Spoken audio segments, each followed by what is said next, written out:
Would you like to find out what size of end table will work for your place? Well, stay tuned.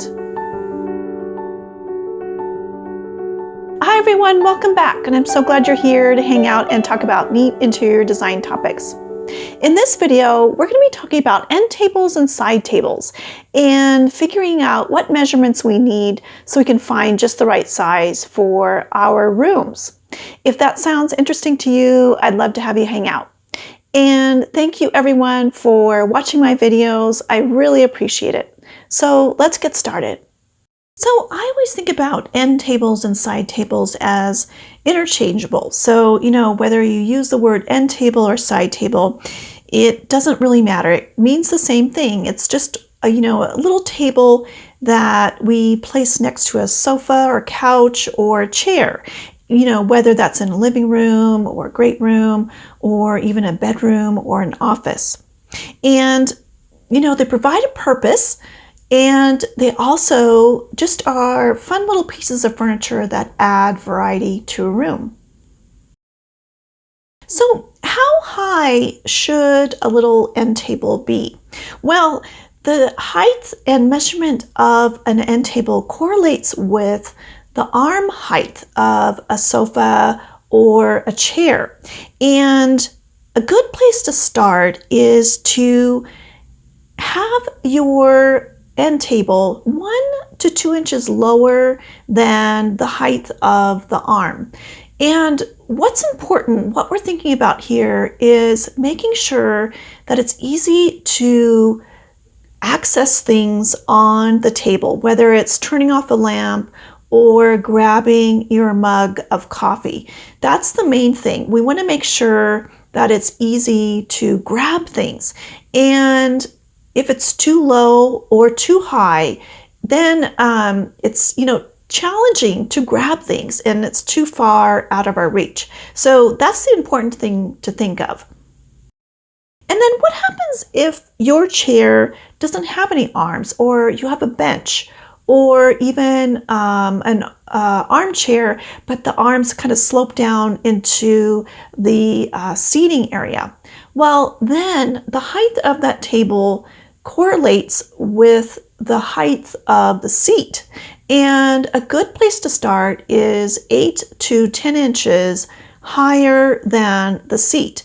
And it's the same thing. We want to make sure that it's easy to access things on the table. So that height is a good height when, you just have a bench that you're sitting on, or say a slipper chair, and it's easy to grab things and it's a good height to do that.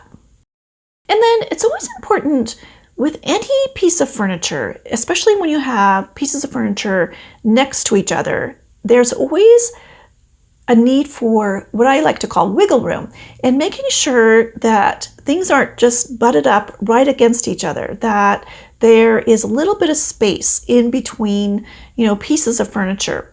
And since the end tables or the side tables have to do with either a chair or a sofa, there's an important relationship there, and we want to make sure that the table is close enough that we can access everything. That's having to do with the height too. But having the table close enough is really important, but we don't want to have it right up against a piece of furniture. So I think 1 to 2 inches is a good little amount of space to have between your sofa and your table, or your chair and your table. So what are some things to keep in mind for the overall size of a table? And one thing to keep in mind is, I think it's helpful to make sure that your table isn't the same width as your chair or your sofa, so that it's not as deep as your sofa. It's like maybe 1 inch, 2 inches, so it's kind of inside the whole width or the depth of a sofa or chair. And the reason why is that it really has to do with movement, making sure that there's plenty of space around the chair and the table, or the chair and the sofa, so that you can easily walk by and not bump into the table. So it's just having to do with that, and then it just kind of fits in there a little bit better. And then the width of the table, maybe how wide that table is, has to do with, the size and scale of the sofa or couch or chair. And, if the table, say for instance, in this example, the table on the left side, that end table on the left side, it's really just too large for that sofa. It's out of scale, too large, taking up too much space. The table on the right is a little bit better, but I think I would probably go in and recommend switching out those tables, having tables that fit a little bit better with the size and scale of that sofa will work a lot better. And, end tables, are small little tables in general. And, you could have a table that's maybe half the size of the depth of your sofa, or maybe even up to 2/3 the size. Or, as I mentioned at the beginning, just to make sure that it's at least 1 or 2 inches inside, the overall depth of the sofa or the chair. So it's not any bigger and not exactly the same size. So just keep in mind, size and scale of your sofa or chair when you're looking for a little end tables to go with it. And then also, keeping in mind, what do you want to put on that table? Do you want to have it large enough for a lamp, or large enough for a little vase of flowers and, a place to put your tea, or, a place for some books? So just think about what it is that you want to put on the table, and that will help you buy a table that's, just the right size for that space.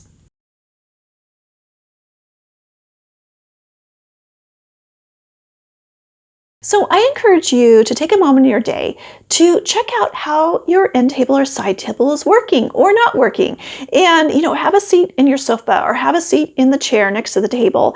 And is it high enough or low enough? Or is it close enough or, far away enough so that everything is easy to access? Let me know what you find out in the comments, and let me know, your ideas and suggestions on end tables in the comments. I'd love to hear your insights. And I want to thank you again for watching. And if you like this video, please press the like button. And I hope you're doing well, and I look forward to seeing you next time. Take care.